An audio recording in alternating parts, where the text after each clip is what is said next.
Hello students, कैसे हैं आप? तो आज स्टार्ट करते हैं chapter understanding others. Understanding others, understanding मतलब दूसरों को समझना, ठीक है। और अदर्स तो दूसरे हो गए, अंडरस्टैंड मतलब होता है समझना।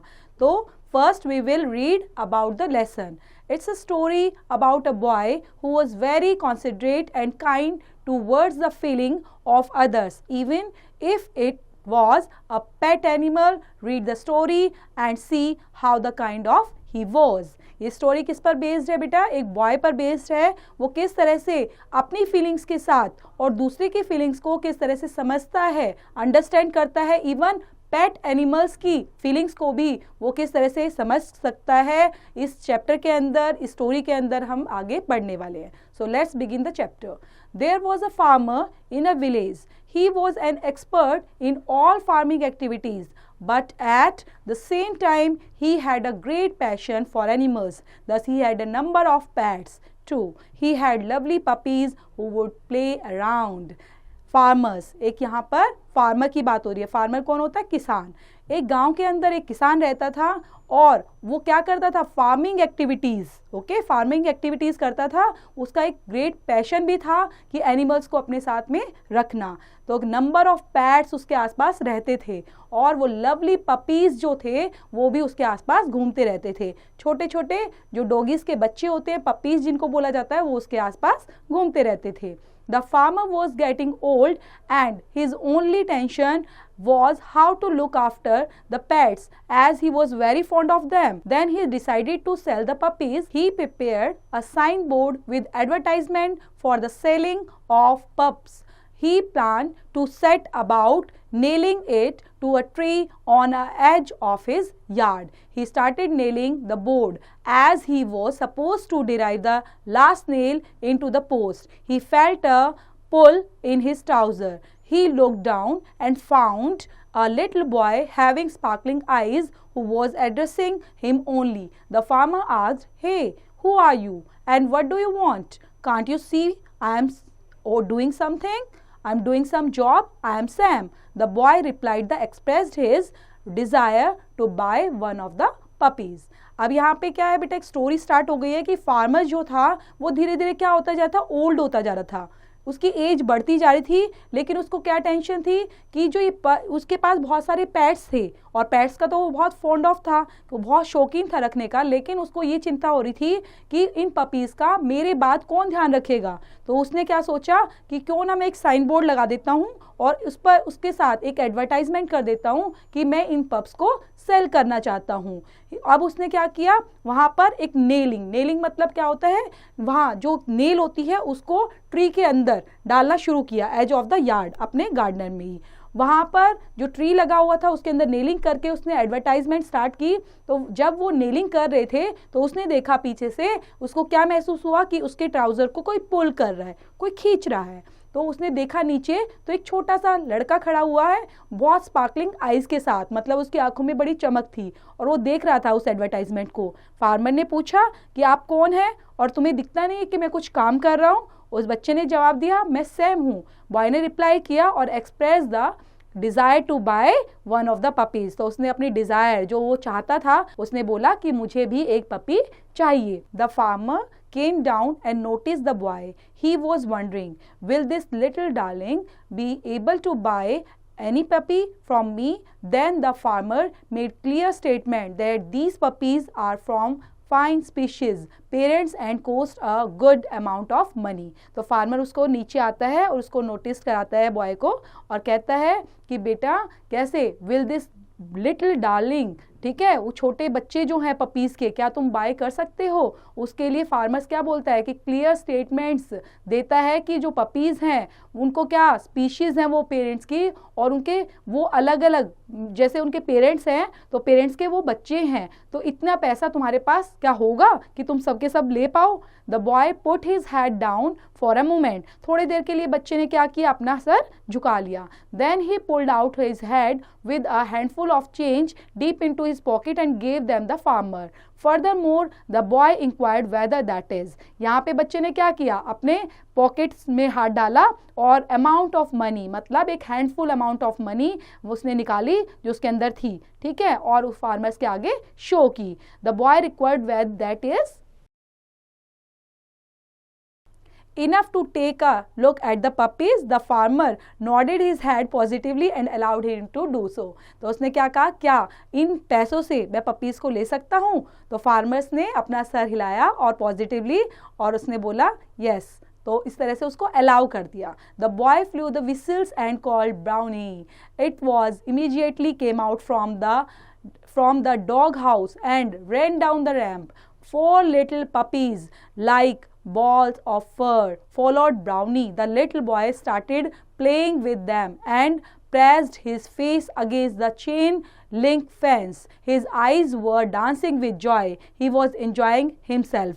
बॉय क्या हो गया, वो बॉय तो चाहता ही था कि मेरे को पपीज़ मिल जाएं, तो वो बहुत विसिल बजाता है और जोर जोर से चिल्लाता है कि ब्राउनी ब्राउनी. अब जैसे ही वो जाता है तो क्या करता है, immediately came out from the dog house. Dog house के अंदर से वो बाहर आ जाते हैं, और बाहर आने के बाद जो पपीज़ होते हैं वो किस तरह से लाइक बॉल्स ऑफ फर, है ना, एक दो बार बार भागते हुए नजर आते हैं, एक के पीछे एक, और जो छोटा बच्चा है वो सब देखता है और उनके साथ खेलने लग जाता है. इस तरह से एक फेंस लगी हुई थी उसके पास वो आने लग जाते हैं, और उनको इस तरह से डांस करते हुए उनके साथ एंजॉय करते हुए वो बच्चा बड़ा खुश होता है. The little boy suddenly noticed something else is happening inside the dog house. When the dogs were proceeding towards the fence, slowly another relatively little pup appeared the slid down the ramp.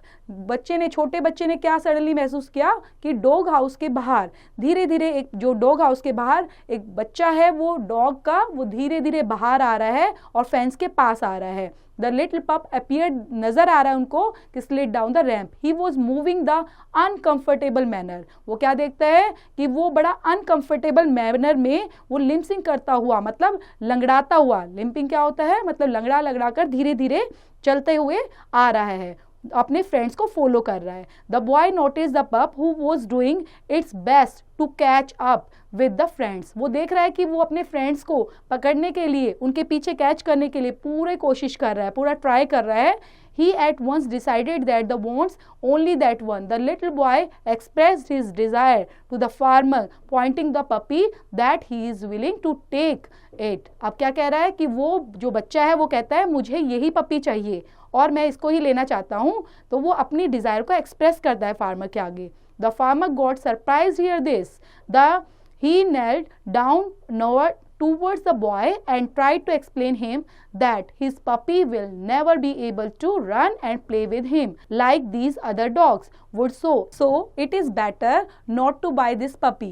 तो किस तरह से farmer उनको surprisingly समझाता है, बताता है कि ये जो पपी है ये ना तो खेल सकता है ना ही अच्छे से चल सकता है, तो इसलिए अगर तुम इसको परचेज नहीं करोगे, इसको खरीदोगे नहीं, तो ही आपके लिए बेटर होगा.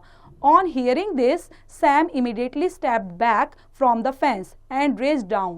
He started rolling up. अब क्या किया, उसने ये सारी बातें सुनी और सैम ने इमीडिएटली क्या किया, थोड़ा सा पीछे हुआ फेंस से और वहां तक पहुंचा. He started rolling up. अब धीरे धीरे क्या है, उसके पास उसने जाना शुरू किया. Off his trousers, one off his leg, the farmer was observing his activity and was wondering what this boy want to show him. जब बच्चे ने उसका ट्राउज़र खींचा ना दोनों लेग को, तो फार्मर्स देखता है, क्या ऑब्जर्व करता है, उसकी एक्टिविटी को ऑब्जर्व करता है कि वो बच्चा जो है, जो बॉय है, वो क्या शो करना चाहता है ना, क्या क्या चीज़ें वो चाहता है उससे. तो Sam then exposed a steel support in a specially made the running down both sides of his leg attached. The boy looked up at the farmer and told him that he too doesn't run well himself. He can understand his problem and wants to buy only him. यहाँ पे Sam क्या expose करता है, अपने trouser उठाकर दिखाता है कि किस तरह से उसके पैर में स्टील लगा हुआ है, स्टील रोड होती है ना बेटा, तो उसके सपोर्ट से वो मूव कर पा रहा है, रन कर पाता है. और वही चीज़ उसके जो लेग में अटैच्ड भी थी। बॉय देखता है किस तरह से फार्मर को शो भी करता है और खुद भी देखता है और बताता है कि वो खुद इस चीज़ से क्या करता है, खुद ये चीज़ प्रॉब्लम फेस करता है और वो अच्छे से समझ सकता है कि दूसरे की प्रॉब्लम को कि किस तरह से अगर मैं मूव नहीं कर सकता, मैं अच्छे से रन नहीं कर पाता, तो इसी तरह जो ये पपी है उसको भी कहीं ना कहीं प्रॉब्लम होती होगी। The farmer was amazed to hear this from such a young boy and felt guilty to himself that being a grown-up person, he never attempted to understand the sorry state of pup and was advising Sam not to take it. If everyone refuses to take the lame puppy, then who will accept it? Thus, we should try our best to understand others' problem. यहाँ पे क्या बताने की कोशिश करता है, जो farmer है वो काफ़ी अमेज हो जाता है ये सुनकर किस तरह से जो यंग बॉय है वो कैसे felt guilty two of himself, उसको अपने ऊपर ही शर्म आने लग जाती है कि किस तरह से वो never attempt to understand the sorry, मतलब वो किस तरह से एक छोटा बच्चा होकर और पप की प्रॉब्लम को अच्छे से अंडरस्टैंड कर पा रहा है, और जबकि मैंने उस चीज़ को कहीं ना कहीं नेग्लेक्ट कर दिया था कि जो लेम पपी है वो इन चीज़ों को किस तरह से प्रॉब्लम फेस कर रहा है। और वी शुड ट्राई, और हमें भी क्या कोशिश करनी चाहिए, दूसरों की प्रॉब्लम को अंडरस्टैंड करने की, दूसरे की प्रॉब्लम को समझने की हमेशा कोशिश करनी चाहिए और उसको अपने से अटैच कर कर हमेशा सिमिलरली समझना चाहिए। There are lot of people in this world who need someone to understands them. तो यहाँ पे जो लॉट ऑफ पीपल, बहुत सारे जो लोग होते हैं वर्ल्ड के अंदर, उनको कहीं ना कहीं ज़रूरत होती है कि उनको भी कोई अच्छे से समझ पाए और उनकी प्रॉब्लम को समझते हो उनके लिए सिचुएशंस में, किसी भी सिचुएशन में उनका सोल्यूशन भी निकालने की कोशिश करें। तो ये चैप्टर बेस्ड था बेटा, स्टोरी बेस्ड, कि हमें कहीं ना कहीं अपने से रिलेट करके दूसरों की प्रॉब्लम को समझना चाहिए और उनकी हेल्प करनी चाहिए। तो स्टूडेंट्स अच्छे से स्टोरी को पढ़ेंगे और रीड आउट करते हुए थोरोली समझेंगे भी। Thank you for watching.